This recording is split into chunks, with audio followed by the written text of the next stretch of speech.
السلام علیکم ناظرین، کیا آپ نے کبھی سوچا کہ وہ امت جس نے اندھیروں میں ڈوبی دنیا کو علم و ہدایت کا چراغ دیا، وہ امت آج تعلیمی میدان میں سب سے پیچھے کیوں ہے؟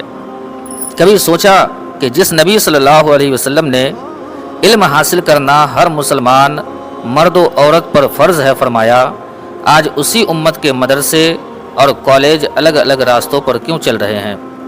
آج کی ویڈیو میں ہم بات کریں گے اس نقطے پر جس نے مسلمانوں کی ترقی کو دو حصوں میں تقسیم کر دیا: دینی علم اور دنیاوی علم۔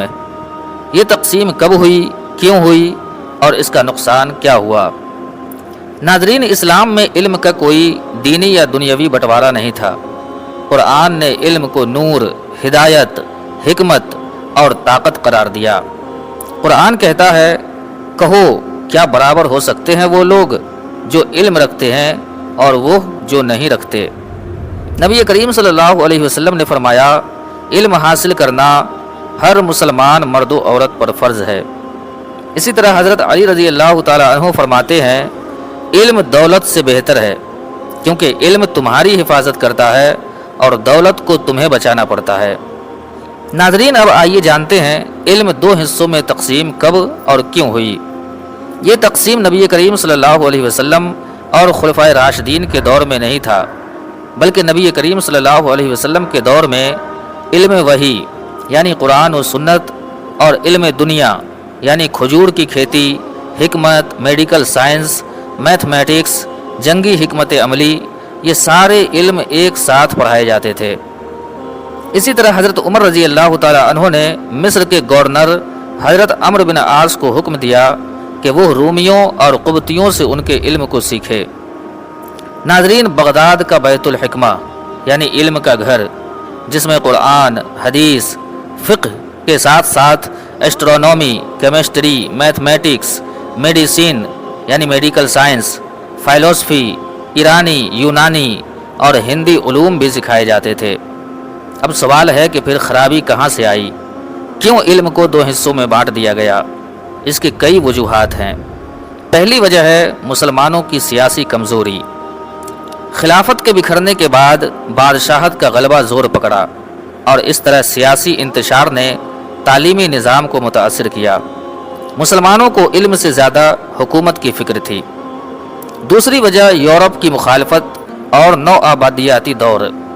جب یورپی قوم نے مسلمانوں کے ملک پر قبضہ کیا تو انہوں نے دینی تعلیم کو مدرسے میں محدود کر دیا اور سیکولر نظام تعلیم نافذ کیا۔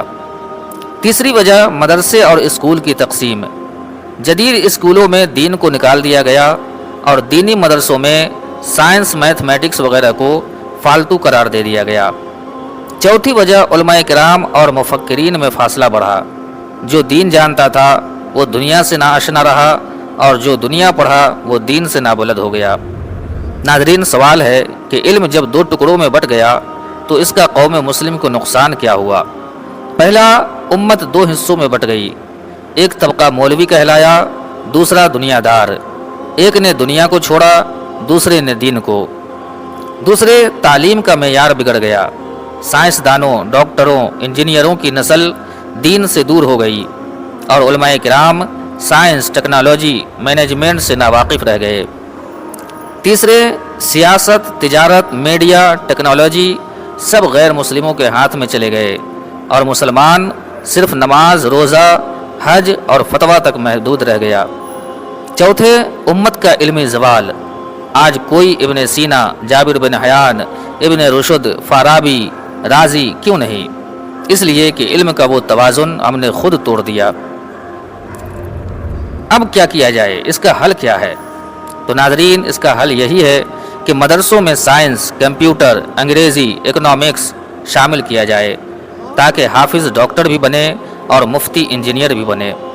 اسکول، کالج میں اسلامیات، اخلاقیات اور قرآن سکھایا جائے تاکہ سائنسدان نمازی بھی ہو اور ایماندار بھی۔ علم کے اصل اسلامی تصور کو بحال کریں۔ علم وہ ہے جو اللہ کا قرب دے، نہ کہ صرف دنیا کا منصب۔ اسی طرح والدین کو شعور دیا جائے کہ آپ بیٹے کو حافظ بنا رہے ہو تو ساتھ کمپیوٹر بھی سکھاؤ، ڈاکٹر بنا رہے ہو تو قرآن بھی سکھاؤ۔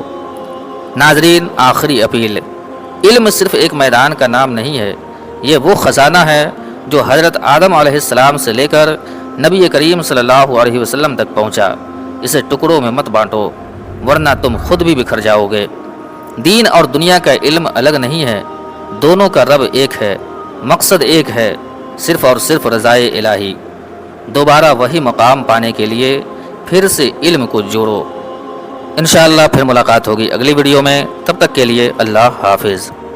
ویڈیو پسند آئے تو لائک سبسکرائب ضرور کریں اور ساتھ ہی اس ویڈیو کو زیادہ سے زیادہ شیئر کریں تاکہ ہمارے مدرسے کے ذمہ داران تک پہنچے اور مدرسوں میں دینی تعلیم کے ساتھ ساتھ دنیاوی تعلیم کا بھی نظام بنے۔